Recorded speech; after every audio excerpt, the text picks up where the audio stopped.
Working in customer service is like solving jigsaw puzzles. Each case has a different shape and color, and there's always one perfect place where you can put it. You've just got to find it. There's no alphabetical order or sequence you can always follow. Just like in jigsaw puzzles, patience is key. In the morning, you deal with the lady who received her new phone, but it's not working. After lunch, you try to calm down a man who is calling for the 4th time this week to ask about his payment issue. In the afternoon, you explain to a customer that you cannot give them a refund because they made a late return. So how does your jigsaw puzzle look after a busy day? Are all the pieces in the right place? Can you see the picture? Or is it complete chaos? At the end of this video, you'll know 5 of the most common customer service issues and how to solve them. Let's do this. It takes ages to solve the issue.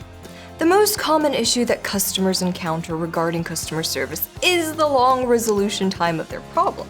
There are 2 reasons why it happens. Difficult troubleshooting is needed. For example, your IT team needs to fix the bug, or you have to inquire a third party to resolve the issue. Even though you can't do much about it, there's still a way to make it less frustrating for you and your customers.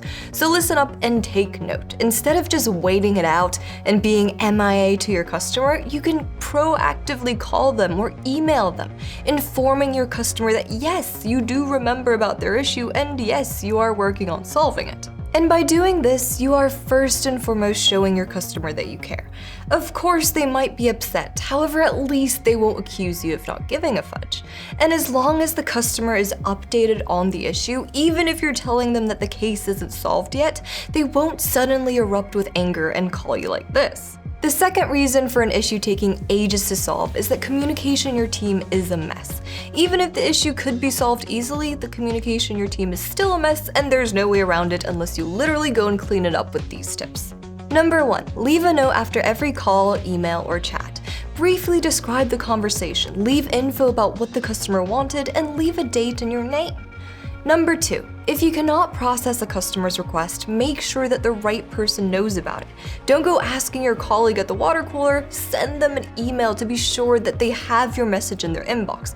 Everyone has a million things to think about, so don't go putting more on their plate while on a break. Number 3, if a case was not resolved during a single call or chat, write down the account number and the name of the customer, and come back to it in a few days to check if the request of your customer is done or still in progress.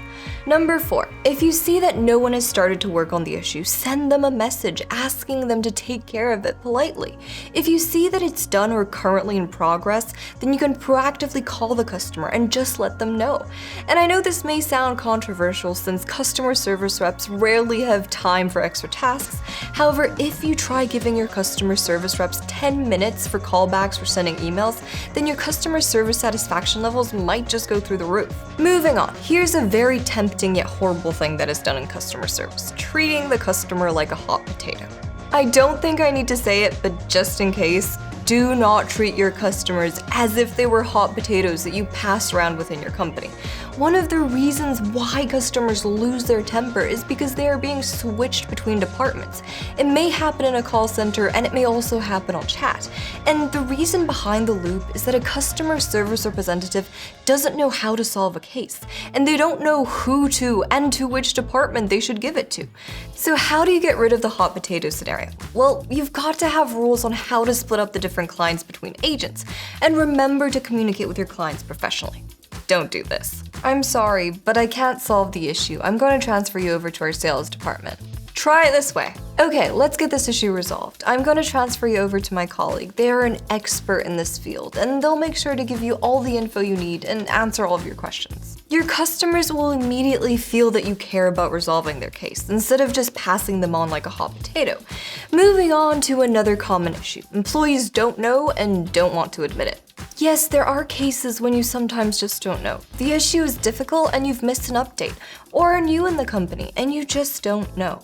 However, there are many customer service representatives who try to cover under the mask of fake professionalism and give customers what they think the right answer might be. And after some time, when the customer comes back and learns that the right answer was just an I think answer, and the real one was never given to them in the first place, they get upset and stop trusting your company. What each customer service representative should infer from this is that if you don't know something, then admit it and just ask. You can say, "It's a good question, let me check," or "Please give me a second, I want to make sure that you receive the correct answer." That sounds honest, relatable, understandable, and not that hard to say. You see, your customers don't expect you to know everything. They expect you to help them, so don't be afraid of double checking, since that's way more beneficial for the customer, for you, and for your company compared to giving them an "I think" answer. There are two kinds of favors that can't be done. You promise something to your customer and don't keep your promise. You can't do anything because of the almighty policy. Let's start with the first one. You don't keep your promises. This actually happens very often and is a reason for building up frustration in customers. The funny part is that it can be solved easily. Don't overpromise to your customers. I know you want them to feel special, however, if you promise them a palace and then deliver a wooden cabin, they'll get furious. But if they receive a wooden house out of nowhere, they might just love it. On with reason number 2.